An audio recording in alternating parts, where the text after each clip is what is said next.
Hi, let's try this again. Sorry, the first time I tried to go live, it just said broadcast failed.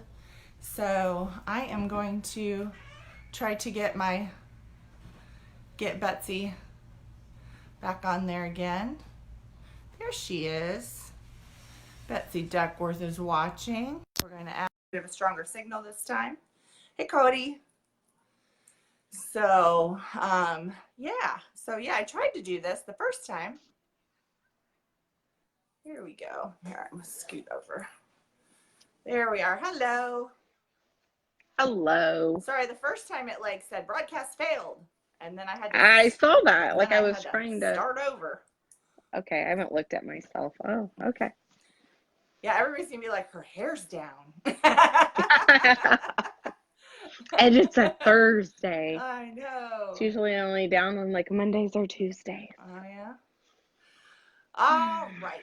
Well, we just had an awesome day today. It was a professional development day at our school. Yeah. So no students today. And we were able to go to this really cool education summit for the whole school, which was neat. Mm-hmm. Got to see some neat speakers and learn some stuff. My personal favorite was the restorative justice session. Yeah. Yeah. Yes. It was good. And we learned about a new book that I have to read now called Hijacking Discipline. Was that what it was? I think that was called. I don't remember. Yeah. I don't know, because you were like, oh, I can get it. And I was like, fine, then I'll read yours. Yeah.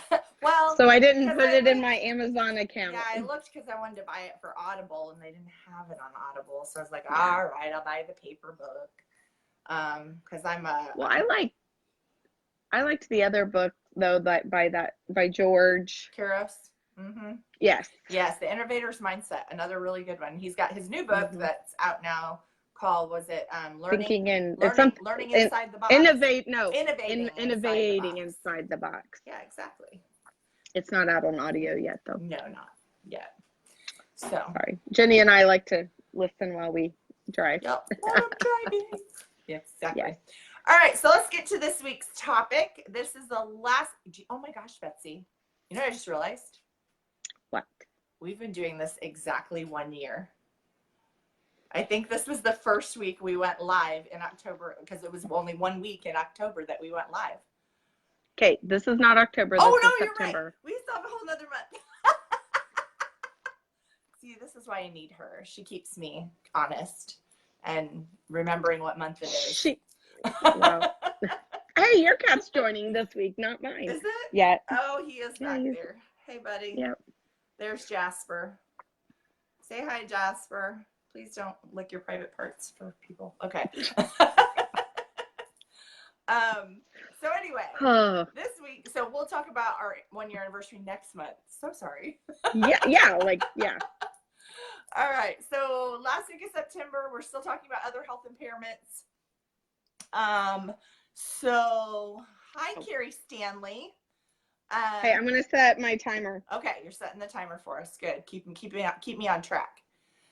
So this week's topic is other health impairments that you might encounter in schools that we haven't already talked about, right? Yes, I love how the title is other health impairments. Oh no, did I write other twice? No, I meant on our. I don't know what it is on here. Oh, okay. I just mean on our notes. Oh, okay. Sorry. Yes, other health impairments. Yes, on the notes. I'm sorry. Okay. So jump on in. All right. So yes, we're talking about because guys, let's just say we were talking about this before. There could be more of the things that we're getting ready to talk about. It's a case conference committee decision. It's just, these are the ones that we see most either often. Yeah, Article 7 either mentioned or we have had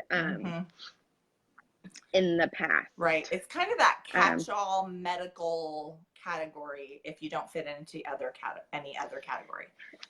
And again, we'll just say, like, especially if somebody maybe hasn't watched any of our others, this sorry, the window's right over here, so distraction. People are walking by. Yeah, people are walking by, and it's open. So just because a child may be diagnosed with one of these things doesn't automatically mean that they qualify for an IEP or 504, which, either or. It is something that, has to adversely affect them, and that would be something they have to, it would go through like the whole evaluation thing and be a case conference committee decision. Yes. So just because we're saying, oh, these fit under this category doesn't mean automatically and they will qualify. Usually medical conditions that fit under OHI are pretty severe. If they're mild in nature and only require accommodations, you wouldn't have an IEP for that. It would just be a 504 plan or even nothing. Sometimes kids don't even need a plan. Hey, Fenway Park from Erskine Green. We love that you're watching. Okay, so let's jump into some of the ones that we see pretty often in schools. The first one being anxiety disorders or depression. So a lot of times if a student has anxiety or depression and it's affecting their school, then that could qualify them for some services, because especially if it's affecting them over a long period of time, because that way then there would be some gaps. And a lot of times, especially with anxiety, maybe they're just poor test takers, or and they need that extra help coming up with coping skills to deal with test taking, or other things related to how do I cope when I'm feeling this way. So that's a lot of times the specially designed instruction that gets put into place is the coping skills needed to deal with anxiety in that educational environment. So that one's a pretty big one that we see. Yeah. And actually we kind of, I mean, I saw it a lot more in middle and high school, but I don't know. We see it some. I just feel like, I think we're seeing it more. It's right. I think those numbers are on the rise. Yes. And that's something, they're on the rise at a younger age. Sure. I mean, I think they're on a rise everywhere, but we're seeing it more. It's becoming more prevalent in the younger grades. Sure. Especially that anxiety piece. I would say definitely with that anxiety piece, but sure. The next one, diabetes. And I mean, and this is one of those where it's going to be a pretty severe, situation, especially with possible hospitalizations, missing out on some instruction due to, that trying to get it regulated, those kinds of things. So that could definitely, because if a kid has diabetes that's really well regulated, like they have a pump and they're getting, they're all of that kind of stuff, they're usually just on a 504 and it doesn't affect them in a big way. But if they have trouble regulating their diabetes, and no matter what they seem to do, whether they count carbs or however they do it, it just keeps going all out of whack, that's usually when we have to move to an IEP, because it can even affect their cognitive levels. So for sure. And then we have talked about FASD in the past, fetal alcohol syndrome disorders. So that one is another one that can fall under other health impairments. So if you want more information about FASD, you can actually go back to the month. What was the month we did resources? It was July, because that's when you were in. It was when you went to DC. Yeah, so go back to our July videos and you'll see a whole entire live just on FASD. Apparently, I'm our calendar manager. I said, you're good at that stuff. The details are you. Yes. All right, another one, and this can actually be a very large category. A lot of different things can fall under, within this, but genetic disorders, such as Williams syndrome, Fragile X. There's all different kinds of things, and some of them don't even have names. Some of them just have big long chromosomal. Well, there's well, and sometimes some of them can fall under cognitive. They can fall under different things, like if it does affect that cognitive piece. But if not, then they can also fall under this category. Sure. Cystic fibrosis is another one that falls under OHI.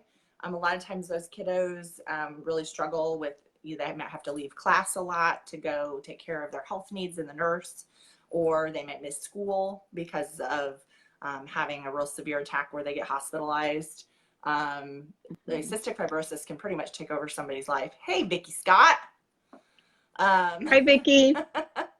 So that, severe cases of cystic fibrosis can have a big impact on education for sure. Tourette's syndrome. And this one too, I have found it, for my experience, I guess, a lot of this is depending on how it affects the person. Some of it can just be needing like those accommodations to, let teachers be aware, but also it can affect, distraction. Just different functions. Sorry, I'm trying to run through kids that we've in the past. The big ones where we usually see an IEP is when they also have ADHD and that medication is making their tics worse. Tics, yes. Yeah. Well, and that's what I was going to say. My thing was more like the tics, like where the tic is too. Some can be verbal, but not all are. Right. A lot of them are eye blinking, throat clearing. There's a lot of them that some of them might be just faces they make. And then people misread that and think they're being disrespectful or that they're being, that kind of stuff. And that's where I was getting like more like if they're making noises while someone's teaching, it's not being, they're, to show that accommodation piece of it. But they usually, if it's just Tourette's, it's usually only falls under a 504 as long as it's not like making them fail. But if it's paired with something else that's pretty severe and they have a lot of executive function deficits, then that's when we're going to probably make them OHI. Okay. Sickle cell anemia. So I actually have never had a kid with that on my caseload before. So I don't know a lot about it other than that it's a blood disorder. I was kind of glad that this one came to you. Yeah. But I do know that these kids might have fatigue, or they may seem like they're low motivation, things like that due to some of the deficiencies in their blood. So they might miss school too if there's issues with their health. So I know that could be pretty severe. Epilepsy, and again, like depending on the severity, like they could be missing quite a bit of class time or school, working on getting it regulated. And obviously if they have epilepsy, they can be having seizures, and depending on the types of seizures they're having, like they could be in class but still missing things because they're having the focal seizures. In fact, we actually discovered a little girl was having focal seizures, and were able to figure out what was going on because the teacher just kept saying, well, she just doesn't pay attention. She's not paying attention. And I'm just like, okay, well, I don't know what's going on there. Can you tell me what that looks like? And she said, well, I'll videotape her in class one day so you can see it. And I'm like, okay. And the parent was all thinking it was an ADHD issue, like that she's not focused and paying attention in class. She's too distracted. Well, I watched the video and right away I'm like, I think she might be having seizures.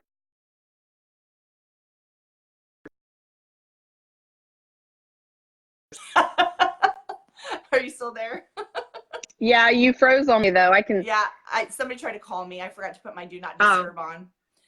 So anyway, but yeah, she ended up going to the doctor and they found out she had seizures. So yeah, that was totally not ADHD. And I mean, they often try to, you regulate it with medication, but sometimes it takes a little bit, or, doesn't mean they're completely, you don't have them anymore. So. Right.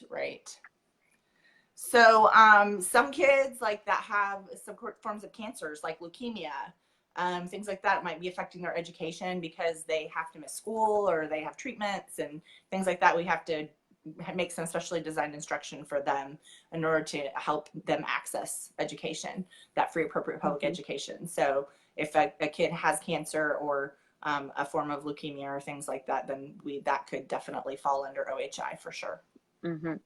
And that's one of those too that may not, you know, a lot of times when a kid has an IEP, unless it's for speech or language, a lot of times they don't, the IEP follows them all the way through. But you know, if they're young and they go through that and needed that IEP, that is a time that it might, they might, you know, hopefully as they get older, they wouldn't need it. By the way, Carrie Stanley shared that one of his teachers was the first to notice her son Ethan's seizures, and that before that they thought it was just part of his autism, the way he was behaving. So yeah, and that's something I feel like as a teacher, because I've caught some from one of my previous students, and that's something, it's hard, I think, until you've seen one to know, or, you know, for someone else to say, yes, that's what it was, because it is hard to tell, you know, if it's there's so many different staring. Kinds. But so many people think that the seizure, you know, looks like, well, you know, the grand mal where the shaking, and while those are horrific, by the way, can someone, I can't see comments, but can someone say, because Jenny's still frozen for me, like it's fine, I can hear. Okay. I just want to know that we look okay to everybody, I guess. Yeah. We're, you know, we're both a part of that, or, you know, you can see and hear both of us.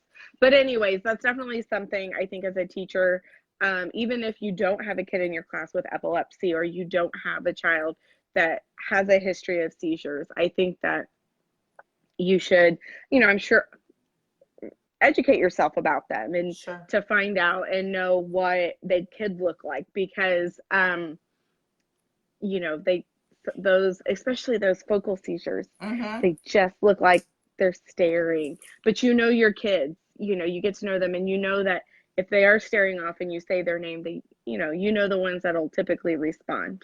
Oh, and so Carrie says I am frozen, but the audio's fine. Okay. Well, by the way, Jenny, your face is fantastic. No. I don't it could want be worse. To be it could be worse. Oh no, because like what I see is normal on my end, like from my phone, like where I'm videoing. No, you're frozen. Oh, I'm so sorry. Okay, so hopefully Facebook won't put this as a. It won't be that way once it goes live. Hopefully. All right. So go ahead. Last one would be a heart condition. And again, this kind of goes back to, is the student having to miss a lot of school? Or are they having to get, like you said, that specially designed instruction because they're, you know, are they having surgeries? Are they missing a lot of school because we have, what are you laughing at? I'm laughing because Patty says, Jenny's frozen to me too. She looks like a deer in headlights. Love you. Yes. I'm so sorry. But like a lot of students who have maybe the weakened immune system, possibly due to the heart condition, miss a lot of school during, you know, flu season, or when they do get sick, it impacts them. Yeah, any kind of an infection they get could be serious. Yes. So one, if there's something going around school, hey, we're doing really good. The timer just went off. You know, so anytime like that, they may need to stay home, and those usually comes with like a doctor's note. And because of that, we're able to make, to work with that. It's not like they necessarily just get a free pass to like, oh, okay, you don't have to do anything, but their education just looks different during that time, because it could be a matter of life and death. Okay. So, there's also a couple other ones that are, I think, super rare. But they were listed in Article 7, so I listed them: severe asthma and then lead poisoning. So I know that those two things can cause. Another one I just thought of that I didn't even add to our list was Lyme disease.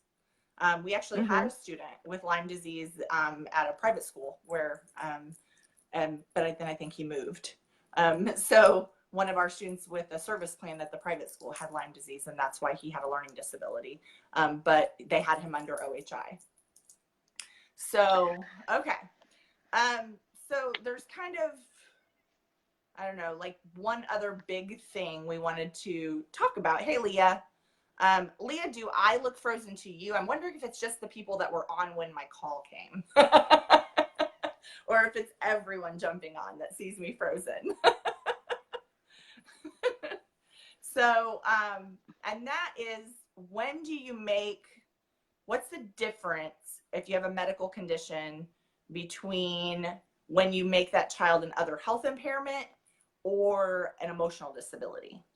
Because there's a lot of medical diagnoses that are actually behavior disorders that, in my opinion, as an educator and as a special ed director, fall better under emotional disability than they do under, oh, Leah says I'm frozen. Dang it. Frozen is Elsa, actually, is what she said. So, Awesome. But the audio's good. All right. I hate that. I didn't turn on my do not disturb. Someone tried to call me, and then when I popped back on, apparently I look like a deer in headlights to everybody. So, oh no. Your picture could be better, or it could be worse. Yeah, so trust me. It could be worse. Yeah, All it could be so much worse. Technical. You gotta love the technical difficulties.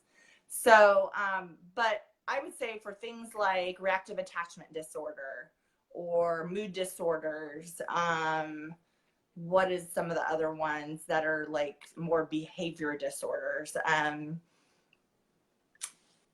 PTSD. A lot of those type of disorders, the trauma related disorders that they're now diagnosing, which I didn't even know existed until recently.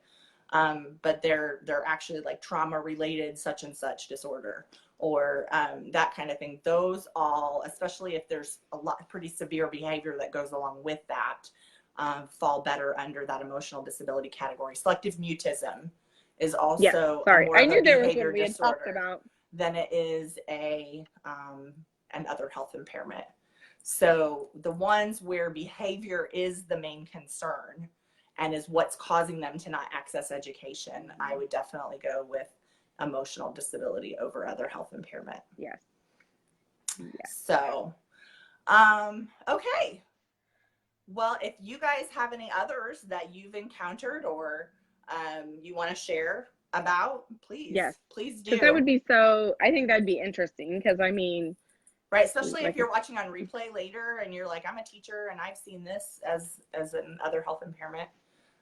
Definitely let us know those, because that can help all of us. Sometimes you get one and you're just like, I've never heard of this before, and then you have to look it up. Look it up. Yep. And read all about it. So that can happen for sure. Don't forget, this weekend is the Dystonia Hunt for the Cure down in Indianapolis. Yes, thank you. On the 29th. It's on Sunday. You can still join us. You can still be a part of it. You can still join us. So yeah, and if you get there and you want to be on the Tall and the Short of It's team, all you have to do is ask for us, and somebody will find us. I'm sure, because we are registered under the Tall and the Short of It. You'll probably be able to look around and find Jenny. Yeah. The tall of it. Find the tall one. That's right. Yeah. So that'll be great. And then, do we want to go ahead and say what next month? Sure. We are going to be talking for the month of October, our 1-year anniversary month, Down syndrome. Down Syndrome Awareness Month. So if you guys have any ideas for cool people we could interview, throw it out there. Because we are going to be putting together topics on Down syndrome, or just good resources, resources. For sure. Remember that this is your timeline too. You can post things as well as we can. So we're good with that. All right. Well, that is all we have for you this week. I'm just laughing because I know we look fine to you, but because you're I know. I wish I could all I want, and it won't matter. Here, I'll put both mine up, and it looks like it's coming from you. All right. Thank you so much. Over here. Oh, my mom's going to crack up when she watches this one. Okay. Hey, it would not be one of our lives if something like this wasn't. Oh, good. Leah might have a resource for us on Down syndrome, so she's going to send that to us for sure. Perfect. Okay. All right, guys.